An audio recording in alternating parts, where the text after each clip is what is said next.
बंधु जैसे याद है, मैं गोविंदास एक बार फिर से आपके सामने उपलब्ध हूँ और नवरात्रों की वजह से मैं अपना नया वीडियो आपके लिए अपलोड नहीं कर पाया।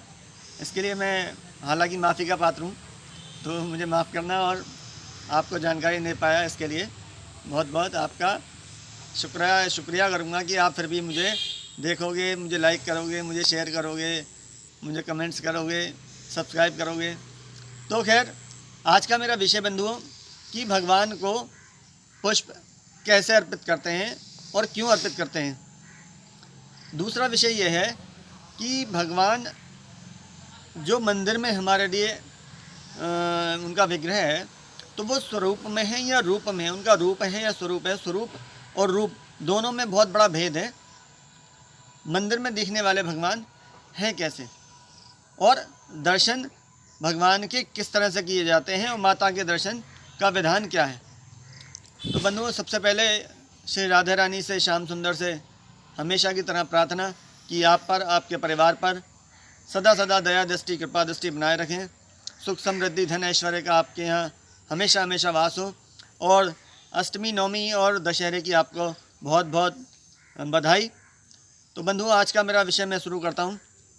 तो बंधु, सबसे पहली बात है, भागवत जी का प्रथम श्लोक है, सच्चिदानंद रूपाय विश्वोत्पत्त्यादि हेतवे तापत्रय विनाशाय श्री कृष्णाय वयम नुमा। तो इसमें सच्चिदानंद रूपाय, यहाँ पर रूप का वर्णन भगवान का कहा गया है कि रूप क्या है भगवान का और भगवान का स्वरूप क्या है। देखिए, मंदिर में जो भगवान या माता जी हमारे विराजमान हैं, हमारे घर में हो या किसी मंदिर में हो, तो वहाँ पे वो रूपवान नहीं होते, वहाँ पे वो स्वरूपवान होते हैं, जिससे हमारा कोई ज़्यादा अधिक संबंध नहीं होता। उसके लिए भगवान या हम स्वरूपवान होते हैं। ये स्वरूप और रूप भगवान के भी हैं और ये स्वरूप और रूप हमारे भी हैं। कैसे? देखिए, जब हम अपने काम पर, अपने ऑफिस में, अपने घर से बाहर अपने किसी कार्य में व्यस्त होते हैं, या हम अपने ऑफिस में होते हैं या अपने किसी कार्य में होते हैं, तो वहाँ हम थोड़ा सा अप टू डेट होके, बन ठन के, टाई वाई लगा के जिस तरह से ऑफिस में जाते हैं, तो वो क्या होता है कि वो हमारा रूप नहीं होता, वो हमारा स्वरूप होता है।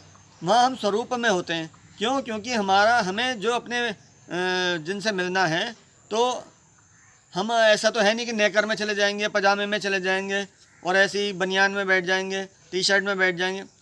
तो वहाँ हमें स्वरूपवान हो जाते हैं, क्योंकि हमारा उनसे, जिनसे हमें ऑफिस में मिलना है, कोई ज़्यादा इतना घरेलू रिश्ता नहीं है क्योंकि हम अपनी माँ के सामने, अपने बच्चों के सामने किसी भी तरह से बैठ सकते हैं। अपनी माँ की गोदी में सर रख के लेट भी सकते हैं, बैठ भी सकते हैं, सोफ़े पे बैठ सकते हैं, पलंग पे बैठ सकते हैं। लेकिन हम अपने ऑफिस में जो है कुर्सी पे ही बैठेंगे, अपनी जो रिवॉल्विंग चेयर होगी उस पर बैठेंगे। तो इसी तरह से भगवान जो हैं, जो मंदिर में दिखते हैं, वो श्रृंगार करते हैं नए नए तरीके से। भगवान का हम श्रृंगार करते हैं, वो उनका स्वरूप होता है। कहीं वंशी धारण कर लेंगे, मोर मुकुट धारण कर लेंगे, है ना, तो जय वैजंती पहन लेंगे, अच्छे अच्छे आभूषण पहन लेंगे। तो मंदिर में जो दिखने वाले भगवान हैं वो स्वरूपवान हैं। ऐसे ही माता जी हैं, किसी माँ के विग्रह को देखेंगे तो वहाँ वो स्वरूपवान है। लेकिन यदि माँ अपने बाबा भोलेनाथ के साथ विराजमान है, तो वहाँ वो रूपवान नहीं है, वो स्वरूपवान नहीं है, वहाँ वो उनका रूप है। वहाँ वो कैसे भी बैठ सकती हैं, श्रृंगार की आवश्यकता भी नहीं है वहाँ पे होने के, खूबसूरत बन के बैठना, क्योंकि वो उनकी स्वयं अर्धांगिनी है। ऐसे ही भगवान कृष्ण जी हैं, अपनी माँ की गोदी में वो जब बालपन में थे तो नंगे भगे चले जा रहे हैं, मैया से कह रहे हैं, मैया तेने मिश्री ना खवाई, मैया तेने लड्डू ना खवाए। लेकिन और से तो इस तरह से बात नहीं कर सकते। मैया की गोदी में चढ़ जाएंगे, मैया के कंधे पे लटक जाएंगे, तो वो क्या है, वो रूप है उनका।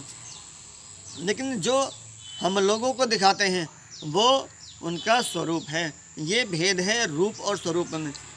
जो सबके लिए सुलभ होते हैं वो स्वरूपवान होते हैं, जो अपने घर वालों के लिए उपस्थित होते हैं वो रूपवान होते हैं। ये रूप और स्वरूप का भेद है। दर्शन की विधि क्या है बंधुओं? जब हम किसी देवता का, भगवान विष्णु का दर्शन करें, तो तो उसकी विधि शास्त्रों में क्या बताई गई है वो समझ लीजिए। जो भगवान विष्णु का, राम जी का, कृष्ण जी का दर्शन करने की विधि है वो है चरण से शुरू करें।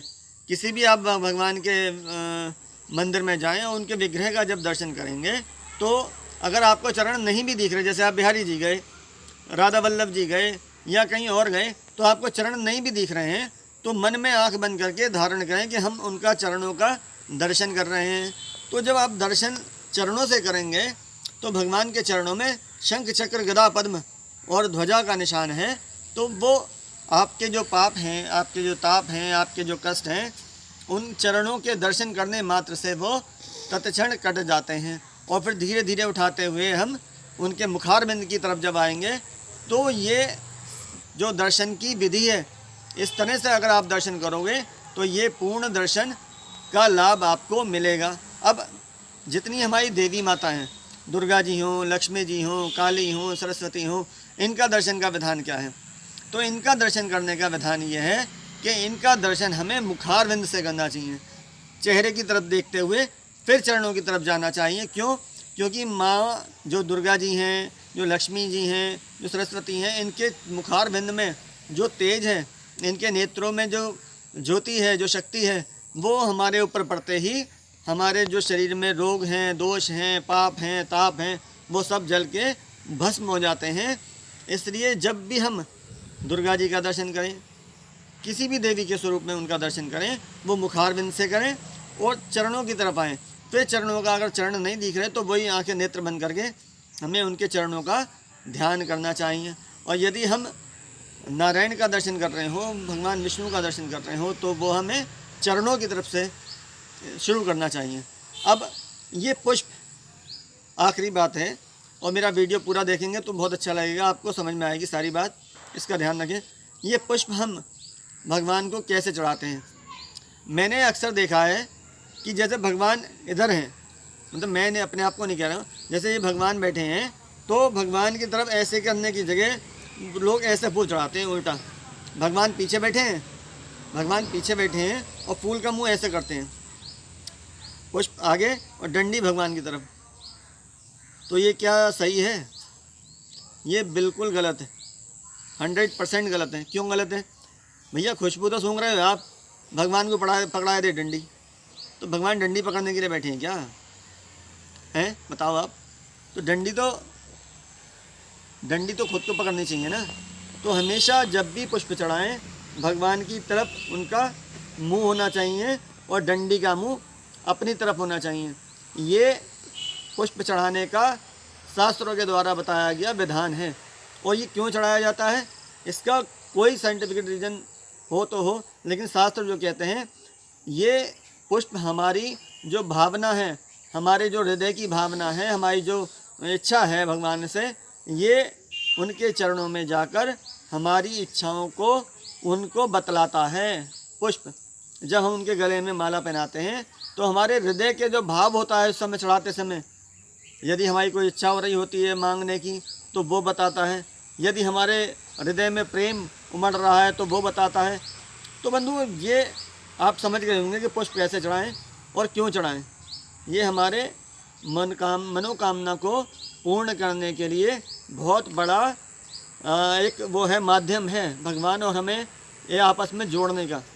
तो बंधुओं आज के लिए मैं इतना ही आपके लिए जो मैंने बताया। अगले वीडियो में फिर मैं आपसे मिलूँगा। जब तक के लिए बहुत बहुत राधे राधे। और मेरा चैनल लाइक करें, शेयर करें, सब्सक्राइब करें तो बहुत अच्छा होगा, क्योंकि ये एक धर्म का काम होगा आपके लिए भी। क्योंकि यदि आप भगवान के विषय में किसी को जानकारी देते हैं तो ये एक धर्म ही कमा रहे हैं घर बैठे बैठे। तो बंधुओं आगे आप ध्यान रखिएगा, मेरे चैनल को सब्सक्राइब करें, लाइक करें, शेयर करें। जय श्री राधे, जय श्री कृष्ण।